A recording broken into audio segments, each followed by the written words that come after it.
Welcome to the Esthetician Coach podcast, where passion meets strategy. I'm your host and esthetician coach, Amber Boone, and each week we're talking strategies, solutions, and mindset to build and attract your best life and career yet. Welcome back to the Esthetician Coach podcast. I have a very special guest with me today, Michaela Payne. She is a med spa owner, licensed esthetician, a wife and mom, and she's sharing her journey with us today. Michaela, thank you so much for being here. Yes, thank you for having me. I'm so excited to be able to talk with you guys. And this is my first ever podcast that I'm on. So I'm really excited to be able to dabble in the podcast world. But yeah, thank you for that introduction. I'm so excited to be here. Yay. Well, I'm excited to have you. And we met a few years ago. I was your hydrofacial rep, and that's how we met. One of the things that stood out about you to me was your community over competition. And you have such a heart for teaching and sharing your knowledge with other estheticians. And that's just something that really stood out and something that you don't always find. And I love that about you. Your willingness and openness to share your knowledge that you have. Thank you. I have really always been that way. And I think it really started with me being one of the first solo estheticians in the area. Back when I got started, coming up on 7 years ago, this was not a popular career in this area. Unless you were at a corporate med spa or a day spa, there really weren't people that were being solo estheticians. That was pretty cool for me to kind of bring it into the area. But then as people started coming into the area, I'm like, this is awesome. This is great for the industry. Just more education around it. It's people are going to start wondering what are estheticians. And so I always welcomed people with open arms into the community. It was nice to have other people that you could bounce ideas off of, things like that. So I've always preached community over competition. I just believe that the demand is there. I mean, think about how many hairstylists are in the area and they can all be successful. So I just believe that we can have lots of estheticians in the area and it not feel like it's oversaturated. So yeah, I love that. And I definitely have a heart for teaching and mentorship, which is kind of, I feel like what's gotten me to the point in my career now. I've been teaching a lot more recently, and it has definitely fulfilled a place in my life that I didn't realize was missing until I started doing that. Well, that's awesome. And congratulations. You just opened up your med spa, correct? But you've been solo for a while, but you just opened up your med spa. So I just got into a new location and I've been here since March 1st. So it's very new, but it's been great so far. And I've got my team of girls that came with me. We've hired a couple extra people, but we're just super excited and ambitious about the new location. But we've been in here since March. Okay. And so how many people are working with you now? So this was something that I didn't do previously where I was before, but I now have a mixture of commission and booth rent. So I have 2 commission girls and then I have 3 booth renters currently, and I have the availability to be able to hire probably about 3 to 4 more. Okay. So I know we've got a lot of different estheticians on the podcast that listen from, experience to just starting out. So what did your business look like in the first year compared to what it looks like now? Oh man. So I had a really hard first year because when I was in school, my dad actually passed away.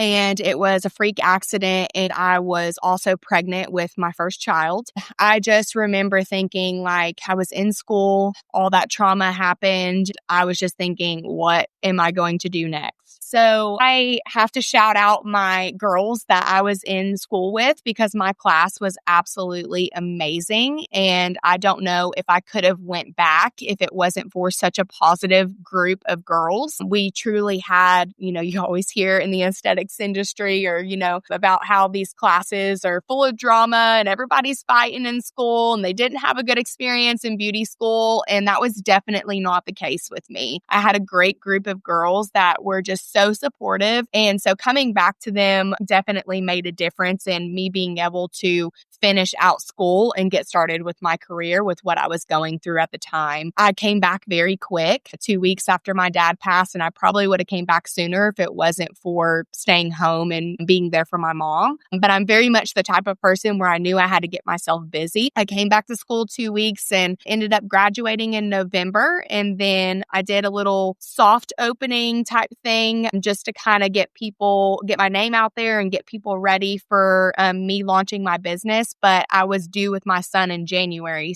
I knew I wasn't going to be able to work a lot before I had my son. So I did a little soft opening, and that actually was really good. People showed up and they were getting like these little mini facials and coming and checking out my room and things like that. And so that was pretty successful, which was exciting. In January, I had my son, and then I only took off 6 weeks and I came straight back, which ended up being March 1st. I just hit the ground running from there. So with that being said, that first span of those first 8 months after my dad passed to starting and really hitting the ground running, I was still in that first year of grief and trying to get through that and process having a newborn and trying to build my business. And so I just look back at that first year and I'm like, man, that was a really hard year, but we made it. And like to look back now and then, or to look back then and then see where I am now just makes it that much sweeter.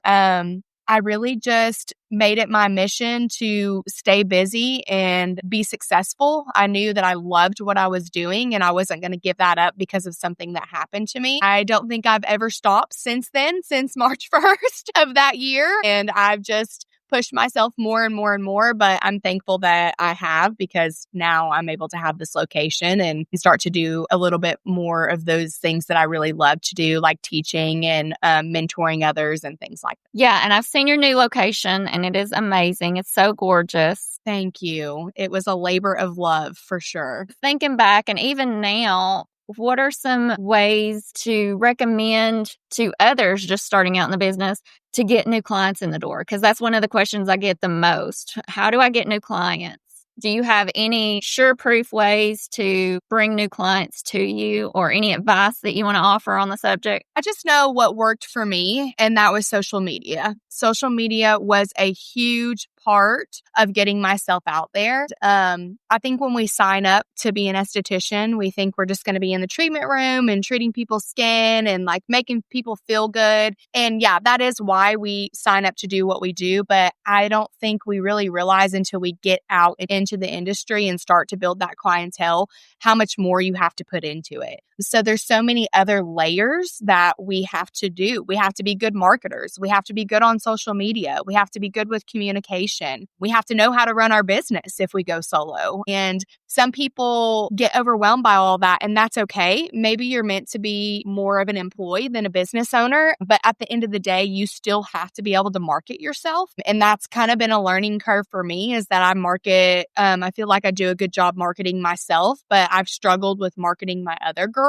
because it kind of all leads back to, well, they know me, they want to be with me, and getting them to, pass on to my other girls has been a challenge for me. So I know that the marketing works for me, and that's what I just try to implement into my girls, and about how important it is to do social media and be able to put yourself out there. There's so many layers of social media too. I'm very active on my stories, talking on my stories, showing my face, things like that. And sometimes people are uncomfortable doing that. So there are other ways, but at the end of the day, you just have to be a good marketer for yourself. So if social media is not your thing, I just recommend that you find what works for you, whether that's going out in person and talking with people, showing up to charity events, just networking in every place that you can, going to educational events and being able to meet people, just really getting yourself out there. I think you have to do all those things to really be successful. Yeah, I think that's some really great advice. And like you said, you wear a lot of hats and you don't really realize that you're going to be wearing all those hats when you're going to aesthetic school. Yeah. I was listening to a podcast recently and they made a comment that said, the best business owners are the best marketers. And I'm like, that is so true. Like, you think that you're just coming in and you don't have to do all these layers of things. And then you get to be a business owner and you're like, oh man, like it really takes more than just running my practice and being in the treatment room. And so, as social media evolves and marketing evolves, we have to be able to evolve with that and stay up on the up and coming and be current. And I think that there's just too many people out there that are successful because they are staying up with the times, and it's very easy to fall behind. And not that it's a competition, but you have to be able to stay with what is going on in the industry. Yeah, I definitely agree with you. What are your thoughts on niching down? Because we hear it all the time. I know it helped me early on in my career to niche down, but did that play any role, do you feel like, in your success getting you where you are today? Or do you think that's, not relevant to our industry? What are your thoughts on that? It changed my career. 100%. I think when I came out, it was like, let me offer everything, because I just needed to get people through the door. I just needed to be able to make money and get my name out there. And so my menu was very large, and I did a variety of things. And I even did things that I didn't like. I had no interest in waxing, and I was waxing underarms and waxing legs. And that's something I didn't even like to do, but I was willing to do that in the beginning. And sometimes you have to in the beginning, but I think you get to a crossroad in your career that you have to really make a choice on what you want to be known for. And when I made that choice, this is what I want to be known for. I want to be known for acne. I want to be a corrective skincare specialist. That really just took off for me. Not to say that that wasn't hard, because there was definitely clients that I lost because they were used to the relaxation and these long dermaplane facials. And I wanted to still keep those clients happy, but I also had to keep myself happy. And I was running into burnout. So I built my career on relaxing dermaplane facials. Of course, I was doing these little extra things too, like I said. But what my career was built off of were these relaxing dermaplane facials. And it went from 3 people a day to 4 to 6 to 7 and 8. And I'm like, I cannot do this. I cannot be in the treatment room for an hour and 15 minutes 8 times a day. I'm exhausted, mentally and physically. And I just got burnt out, and I wasn't loving it anymore. And so at that point, I was also going through a lot of changes at the location I was at previously. We were going through a remodel. We were about to open a full spa, just because my heart for mentorship, I no longer wanted to just work by myself. I wanted to be able to grow other estheticians' careers. So we were kind of going through that transition. And so it was a perfect time for me to make that decision with the transition of building out a spa that I was going to niche down and really do what I wanted to do. So at that point, I knew I had interest in acne, and I knew I loved corrective skincare and building regimens. And I didn't have much retail on the shelves. Honestly, I couldn't really afford to put it on the shelves. In the beginning, I was, doing regimens, but having them order through links and things like that, and didn't have anything ready to go on the shelves. And I could talk all day about retail and the importance of that, but we can get into that later. But as I started to make these changes, I decided that I was going to bring on a medical director because I wanted to get into more corrective treatments. So I knew that I wanted to bring on microneedling. So that was going to go hand in hand with my acne clients. After we got them clear, we could start working on scarring, and then also my clients that were aging as well, that had concerns with fine lines and wrinkles. So that was actually the first device that I brought on was microneedling device. And when I got that medical director, it really just opened this huge opportunity for me to be able to do things that I couldn't do without it.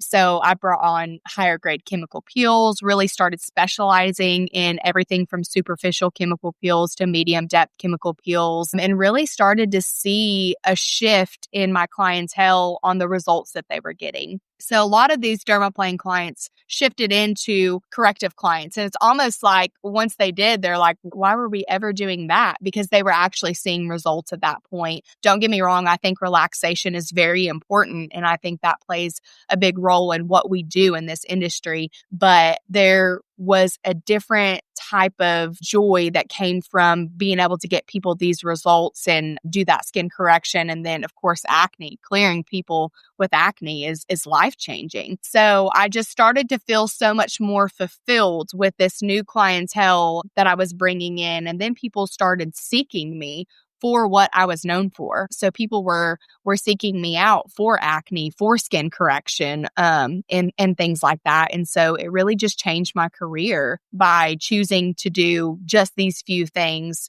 and taking other things that weren't bringing me joy off of my service list. Yeah, and I think that's important too. You have to find your happy, and sometimes it takes, a little bit to do that, especially when you start out in your journey. But yeah, there's a lot of people, there's a lot of different opportunities, I feel like, for estheticians, and that's what makes this career so exciting. It really is, because if you think about different career paths, there's only a few things that you can do within. Like if you take a hairstylist, you can be a blonding specialist, you can be a hair cutting specialist, you can do extensions, but there's really only those few things. But as an esthetician, you can be a relaxing specialist. You can just do makeup. You can just do lashes. There's estheticians that are very successful that are only specializing in brow waxing and tinting. Like, that is crazy that you can have a full career that's very successful just off of brow waxing, but they're doing it. And so there's so much that you can choose from in this industry that really gives you so much opportunity. Yeah, I agree with you. And so I always get this question too.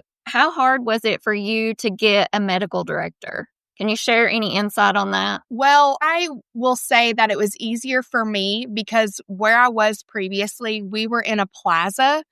And in that plaza, there was a doctor's office, and my mom used to work for that doctor's office. She worked there for 17 years before she opened the salon. And so she was friends with the doctors there. So we were able to kind of have that discussion with them, and that's who ended up being our medical director. But this is definitely something that I hear come up a lot, that people struggle finding someone. And I wish there were more resources on this. But at the end of the day, I think what I've learned is just the networking side of it.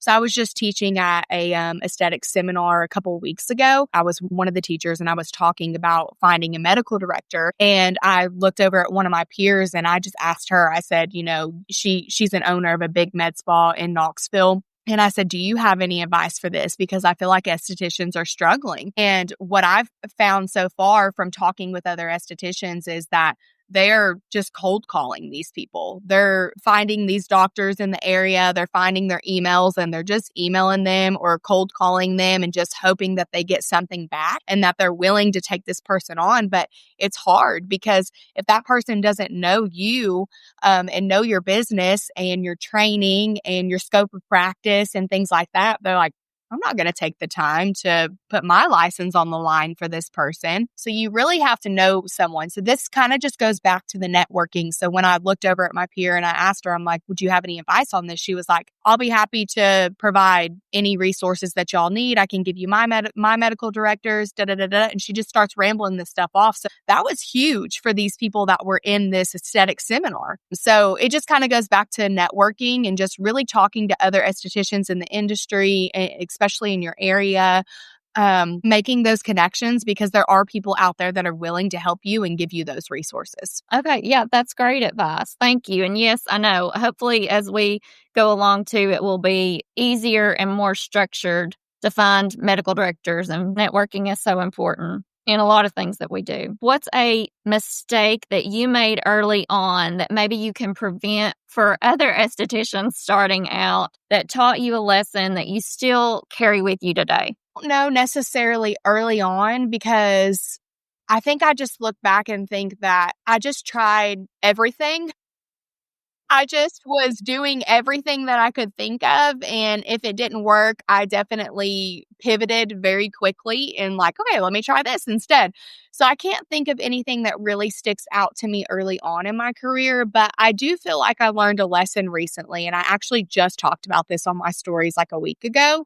I found out that a client of mine had made a comment about pricing. The comment was, I can't afford her since she's been in the new location. I'm on her bed for about 30 minutes and I'm paying $300. And I was like, whoa, okay. And I was taken back by it because there actually has been no price increases since I've been in my new location, except on Face Reality chemical peels.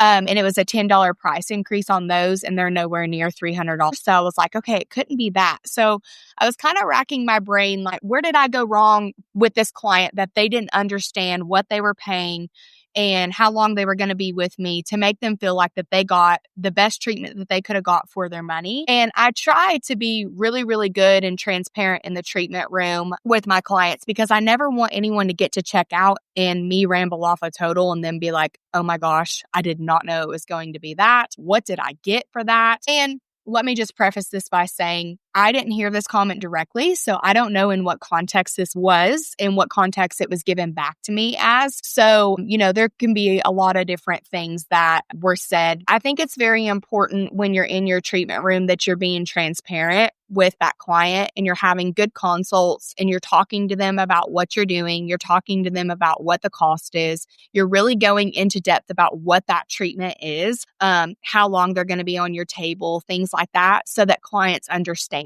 I think just better education in the treatment room so that when they get to the checkout, they understand what they got and why they were only here for this amount of time. That was a huge lesson for me because I do feel like I do a good job talking to my clients and definitely new clients and making sure they're comfortable with the pricing. But we all get busy and we get a little bit comfortable with our clients and maybe we talk to them like about a different treatment that they hadn't received before and we think they're going to be okay with it and we do it and then we get them to check out and they're kind of shocked by that pricing. I feel like that was a big mistake for me that I made and I wish I could have done that differently. And moving forward, I've definitely made that promise to my clients that I don't care if you've gotten the treatment with me 100 times. I'm going to tell you the pricing and what we're doing and the benefits of it and how long you'll be here. That way you're comfortable with it and that will keep them coming back. Yeah, I think that's a good point is educating your clients, letting them know the cost up front. Because if they know what they're getting and they know the value of it and you're relaying that up front, it just makes the checkout process a lot easier. But yeah, that's a good call out. What are some of the things, I guess, what are you most proud of in your business journey as to where you are today? I would say two things. I'm very proud of my new location. This location was not planned. It kind of fell into my lap. I was in a place where I was feeling a little bit unfulfilled, was going through a lot of personal things, and just was having a lot of anxiety within my career. I've always been a person that's dealt with anxiety and taken medication for that and been a huge believer in mental health. That's why I think, the balance of everything is super important and not burning yourself out. But this was a different kind of anxiety. This was like an anxiety when I walked into the building and I just felt like I needed some sort of change and I needed to get myself out of an environment and into something different if I was going to continue what I was doing. So with that being said, a lot of prayer started happening and just asking to be pointed in the right direction. And I was driving down the parkway one day and I looked over and I saw this building for rent. And I've always said I would love to have my own location. I would love to be able to rebrand, really name it. Like I wanted my name on the building. I know that sounds so arrogant, but I'm like, I want to rebrand. I want my name on the building. Like I want it to feel so official and like so serious that like there's no option to fail. Like if your name is on a building, like you cannot go out of business. Like you have got to keep this business. And so that was like my way of like, okay, I'm going to put my name on this building so that I will make sure to do everything in my power to be successful. And I think it also was like a feeling of it finally felt like mine because where I was at previously is I was partnered with my mom and I was running the spa, but I didn't have any co-ownership. So I was doing everything as a business owner, but I wasn't taking any portion from that other than what I was doing in the treatment room. And that was fine. That was what we had agreed upon. And, I was content doing that for a long time. But I think it came to a point where I was like, I have to do this for myself and for the future of my family. I knew that there was just a couple places in town that I would want to be. And I'm like, I'm going to be very specific on location. That was everything to me. It would have been way easier for me to stay where I was and kind of work through some of that anxiety and personal things than to do what I ended up doing. But I think you have to get uncomfortable to grow. And I think you have to fail to grow. I just kind of pulled in and I thought, yeah, there's no way I can afford the rent to this place. It's right here on the parkway, right at the foot of Sevierville going into Pigeon Forge. And I just called the number and he told me how much it was. And I was like, okay, that's kind of doable. Of course, I've been running the business previously where I was. And so I knew the numbers. I knew what we were producing. I knew that my girls would come with me because they had always said, wherever you go, we're going. And I was their mentor. And so they were comfortable with me and wanted to be with me. I was like, okay, we could probably make this work. But I knew that it was going to be a huge project because number one, I didn't plan to have this location. Nothing was planned. I had no savings to be able to do a remodel. And this building had to be fully remodeled. Luckily, it was an open building, so I didn't really have to demo anything, but I had to do a full build out. But it also allowed me to be able to build it out exactly the way that I wanted it. So that was nice too. But I knew that it was going to be a huge commitment and that it was going to be a big investment, and I had to get uncomfortable. That's how I landed at this location. Is I just kind of went back and forth and negotiated a contract and negotiated pricing and things like that. And it just put me in a position where I feel like that it was God telling me that this is what you needed to do. And as soon as I signed that lease, I was so nervous up until signing that lease. I actually sat on this place for a couple months before I finally made the decision to do it. Cause I'm like, okay, is this the right decision? Am I doing the right thing? And as soon as I signed that lease, I just feel like there was a huge burden just lifted off my shoulders. And I knew that I had a huge project ahead of me and it was going to be really hard. And we were going to have to basically live off ramen noodles and beanie weenies and like not do anything, like tell our friends we couldn't go anywhere. We were sitting our asses at home doing nothing, or we were at the spa working our butts off. And so that was really hard. I looked at my husband and I'm like, can we do this? And he's like, if you think that this is what we need to do, I'm on board. Like, I support you 100%. Let's do it. And so that's what got us here. That's huge, having your partner support you. And then I loved what you said about, you sometimes you have to get uncomfortable to grow. Sometimes you have to fail to grow. And a lot of times we don't want to be uncomfortable. We don't want to fail. We want to succeed first thing, especially in business. That's just not always easy or doable or the case. Yeah, for sure. Looking back, I don't know if I really would have believed that I would be where I am because, like I said, I always wanted my own location, but I almost thought of it maybe more of like a partnership and doing it, as a partnership with someone. I never really thought, okay, I'm going to do this completely on my own. But, as time went on, that's what fell into my lap and that's what ended up happening. Like I said, it was much easier to stay where I was and make a decent check and continue on with what I knew and what I had been doing for the last 6 years. It was tough and I definitely had to get very uncomfortable. I know, when I look back even a year from now, I fully believe that it was definitely worth it for sure. Well, mindset is huge, I feel like, in any career or path.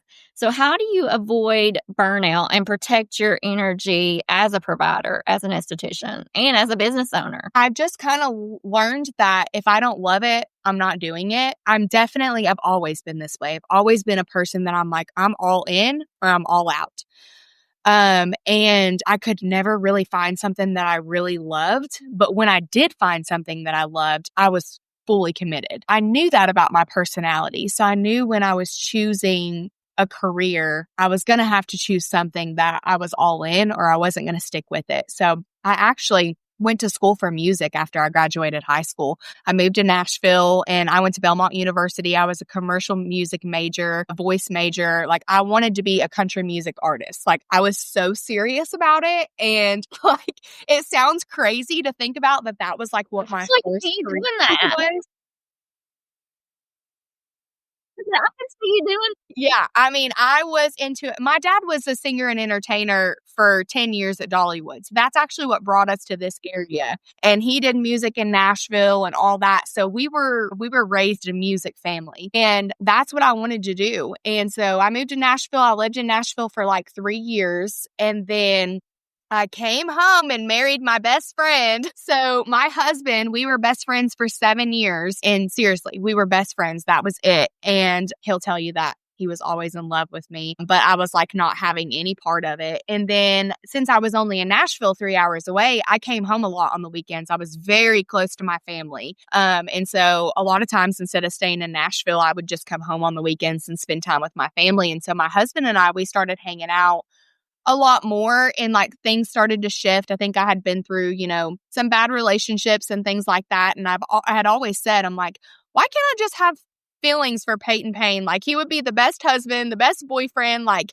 you just don't find guys like him anymore. And so I think going back to the mindset shift, I like shifted my mindset of like, okay, what if maybe this could work, and fell in love with him. And that was it. I'm like, I'm coming home. And which is crazy because usually I'm so stubborn and like, I'm not going to give up anything that I love or want to do.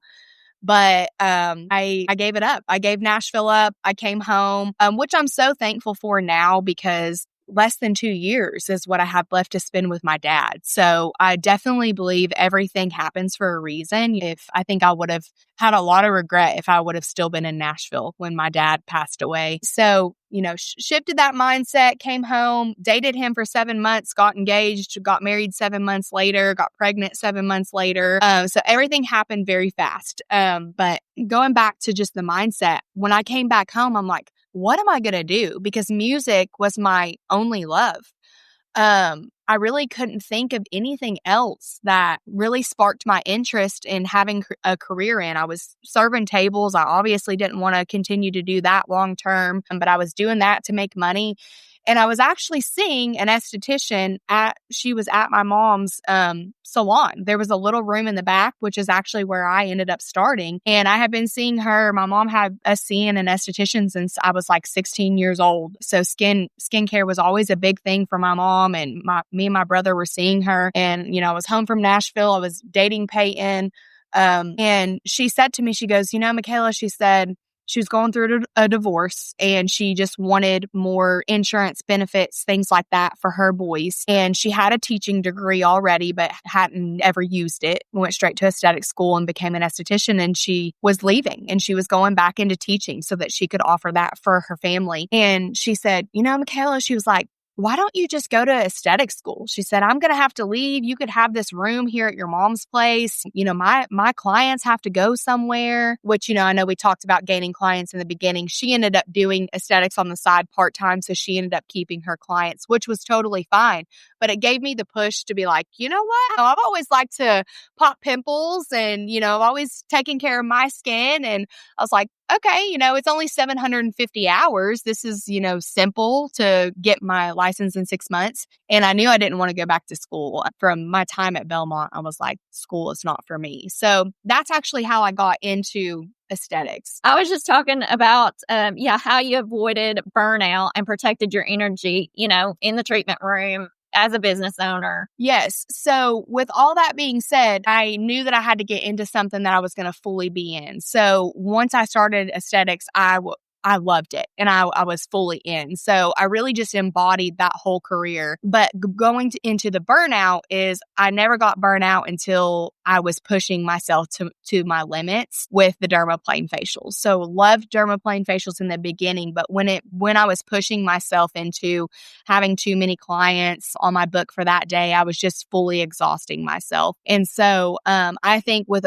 avoiding burnout, you have to really give yourself that balance. How many people really can I put on my books and not be exhausted by the end of the day? And then also just going back to the niching down and doing what you love. So I knew like I had to switch it up. So being in the treatment room now and being able to treat acne and do lots of chemical peels, I'm in the treatment room for like 30 minutes and then I get to come out kind of, socialize, check people out, do that thing. And then I get to come back into the treatment room versus being in here for a full hour. And that really made all the difference to me. And then being able to specialize in something that I really loved. That's absolutely right. Is finding what you enjoy doing. But once you realize that, hey, I need to change, sounded like you were good at making quick decisions and pivoting when you needed to. Yeah, you have to. And I said all those things to say like, about if you don't love it, then you have to be able to pivot into something that you're going to love. Because if you're not all in,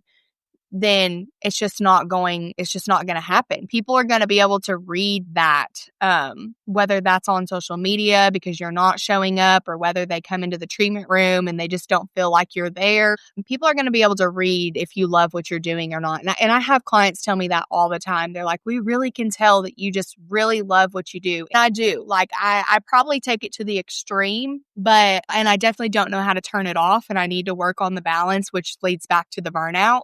But I love it. And I think now that I'm finally doing exactly what I want to do in and outside of the treatment room, it just allows for less burnout, even though I do sometimes not turn it off when I need to. I think we're all guilty of that. But yes, the energy has to be there no matter what you're doing. Is there any advice that you would give a new esthetician that's thinking about going solo, or maybe they just started and they went solo? Anything that you can think of that would be helpful for them to know starting out? Oh man, so many things. Find your people. This can be a lonely industry if you don't find your people. Don't be afraid to ask for help, to bounce ideas off of other seasoned estheticians. There are people out there that will be willing to help you. Of course, with any career, you're going to deal with people that don't want to help you or don't feel the same about community over competition, and that's okay. Just move along and find your people. And I think one of the biggest things that I see with people that are going solo is they're getting discouraged because they're maybe not as far along as what they feel like they should be because they're watching other estheticians that are further along. We're all in different seasons of our career. So just trying not to get that imposter syndrome and trying not to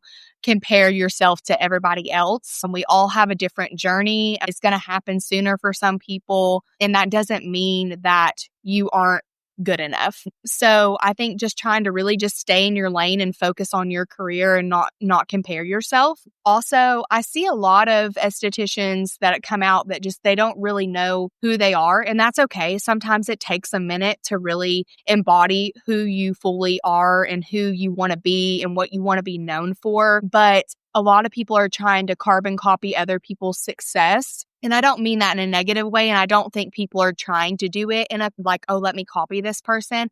But I think that they're just looking at other seasoned estheticians and they're just trying to do what they're doing and hope it works for them. And I think you just have to find what works for you. So just being yourself, showing your personality right off the bat on socials, within your practice, and being able to figure out what works for you, I think is really important because people start to notice it. I mean, even down to some of the verbiage that some of the more successful estheticians do. I see a lot of the solo people coming out and kind of saying that same verbiage. And you can just tell that they're not like, they've not really embodied into who they need to be or who they are as an esthetician. And like I said, I don't mean that in a negative way, but I think when you finally start to just find what works for you and be yourself, that's when you can really start your journey to success. And then one more thing that just kind of comes to mind is the whole device aspect of the industry. I've seen a lot of estheticians come out and feel like they have to have all these devices to be successful. And I've just learned, especially since I've worked with devices, and I actually have no devices other than a microneedling device in my new location. So my hydrofacial,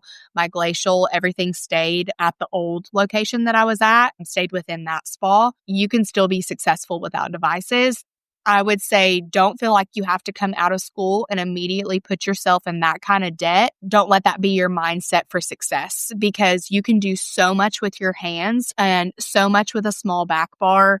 And be very, very successful. So even 7 years into it, even though I had those devices, I'm still trying to make that decision. Do I want to bring those devices back on? Do I want to invest in a laser? I'm just being very careful and picky with what my decisions are, but you definitely don't have to have that to be successful. So don't put that pressure on yourself. If you can have it and your career allows you to be able to purchase something like that, then great. But don't feel like you have to do that and put your business in that debt right off the bat. Yeah, I completely agree. I love everything you just said there. And I think that finding your own voice is so important for new estheticians. And I think sometimes they just see other estheticians being successful, so they try to copy that, thinking that's where their success is. But like you said, creating your own voice And sometimes that takes time to find, but creating your own voice and finding your own path is what's truly going to make you successful. And I love what you said about devices because, yeah, you don't need the latest, greatest device and to go into debt to be successful. You can be successful doing dermaplane facials if that's what you want to do. And same with skincare, too. I feel like you're pressured to bring all of these different skincare lines on, and you don't necessarily need all of the different skincare lines, especially when you're starting out. You kind of have to find what works for you and your business. Absolutely. I mean, I started with a line and I remember thinking the opening order, I'm like, oh my gosh, how am I even going to bring this line on? It was scary in the beginning to even bring something on. But when I really started dabbling in retail, I understood not only the benefit that it was for my client, for them to be on a regimen that they could do at home that was really going to make a difference in their skin and what their treatment plan was going to be with me in the treatment room, but also the added income that it brings to your business is unbelievable. I could talk about retail all day long. We'll have to do another episode. Yes, because going back to the shifting of the mindset, I see people not selling retail. And I have this conversation a lot just because now that I'm teaching a lot, I talk to a lot of these newer estheticians and they have this mindset that it's salesy. I really just tell them, I'm like, the number one thing that I always say is that don't judge your wallet by someone else's. And that's what we're doing. We're looking at this oh, well, I wouldn't spend this money on this product. And we're judging that person's wallet by that. So you really have to shift and you have to really work on your verbiage, not using words like, I know this is an expensive product. No, it's an investment. I know you're investing in this product, but this is why you're making this investment. This is why it's this price, because it's this technology. This is where the ingredients are derived from. This is the clinical data on this product, and really being able to know those products in and out so that you can have just a conversation with people. It's not salesy. It's just a conversation. And we're doing them a disservice by not selling them these products because they're buying their products somewhere. They're going to Ulta, they're going to Sephora, they're buying these products, and it's not what their skin needs. We're seeing compromised barriers. We're seeing people spend all these money on products that aren't working because they're misleading by the marketing. And so it really just goes back to education, just educating your clients on what the products are and just shifting that mindset to be able to sell them a regimen. I've always said I'd rather you be on a regimen. If you have to choose between getting a treatment with me or investing into a regimen, invest in the regimen. You're doing that on your skin every single day, morning and night, versus seeing me every 4 weeks. You're going to get so much more benefit out of the regimen. So I think retail's huge. Yeah, I completely agree. You need some retail for sure. Love that. Going back to what you said about, sorry. No, go ahead.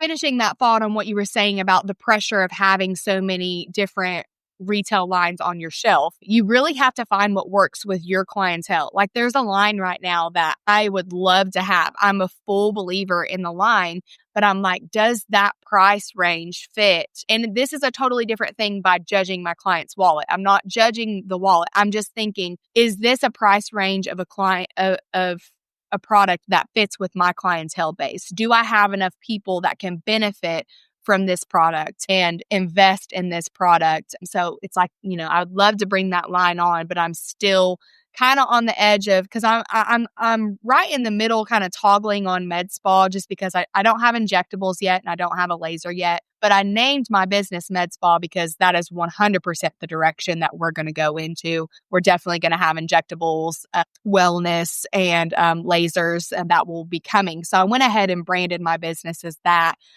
But I think once we get into more of that med spa, this is going to be a good fit for that product. But right now where I'm at, I don't think that the product is a good decision to make, but it's a great line. But it's just kind of understanding that you can be successful with one line, 2 lines. You don't have to feel the pressure to bring everything on, but also just making sure that it fits with your clientele. Yes, I agree with you. So speaking of skincare products, what is one skincare product that you personally can't live without? Are you kidding me? One? I can't choose one. If I had to choose one, I would say sunscreen. Right now, I am obsessed with the Color Science Flex. because it's allowed me to protect myself, but also not wear makeup anymore. I've always been a person that has worn makeup, but I've never been like good at makeup. And so this line has changed my life because I'm a mom, I'm busy, I'm a business owner. Like I'm trying to get out the door in 5 minutes most of the time. So I am able to put Flex on and it looks like my foundation, but it's sunscreen. And that's been life changing for me because I'm like, I'm never going into Ulta and Sephora and buying makeup again. Like it's what I wear every day. They also have color balms that I wear, their blushes. And it's just so quick and easy. And I think that sunscreen is a big one that people don't like to do because they've never found something that they love. And I think Color Science Flex has really changed the game on this because it doesn't smell like sunscreen. It looks like makeup. And so it's a way to really introduce it into clients too that haven't loved SPF before by it being that SPF makeup look. And so it appeals to clients. But that I would say is my favorite product right now. I love Color Science, and they've got some other great sunscreens as well. I like I think it's their matte. I like it. Yep, they've got a no-show if you don't want to. It's really nice. I use that on my kids. I mean, they really have just made a name for themselves. I'm like, why didn't we think about this before? And then the fact that like there's no dyes, it's all tinted with iron oxides. And it also has like the layer of infrared protection. So protecting the skin from heat. Because a lot of people don't realize that the pigmentation is not just from the sun, it is from heat. And so a lot of pigmentation in melasma is induced by heat. So this has the protection of the infrared for heat. And then also it has blue light protection. I mean, how often are we on our phones and computers all day long? Yes. And so that's breaking down the collagen in our skin and causing elasticity issues. And so it's really nice to have that protection as well. It's a triple threat product for sure. So also, do you have any training opportunities that coming up that you can tell us about? And also, how do people find you online? I'll put the links below, but if you want to share with us a little bit of how people can find you online and what training opportunities that you have coming up with you. Yeah, absolutely. So I am teaching at the Sevierville Convention Center August 3rd and August 4th. It's a Sunday and Monday, and I'm teaching a dermaplane class, and then possibly I may be teaching a social media class. Last year I taught a social media class, but I think there's a lot more educators that are coming in, and so we may only be able to do one class. But I know for sure I'm teaching a dermaplane class. It's with the Hair Life Beauty Show.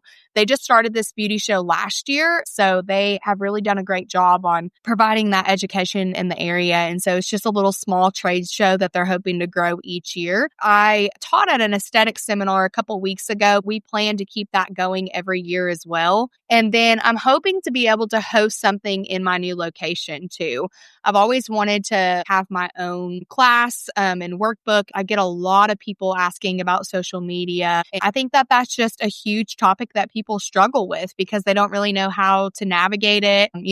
Going back to finding what works, what doesn't work, learning the algorithm, being able to read your demographics and things like that, and seeing what works on socials. So hopefully I'll be able to host something in my new location, something a little bit more small and intimate. I've been getting some requests for that. So, but the best way to keep up with me is going to be on my Instagram. So my Instagram is at Payne Esthetics, Payne Aesthetics, just with an ESTHETICS.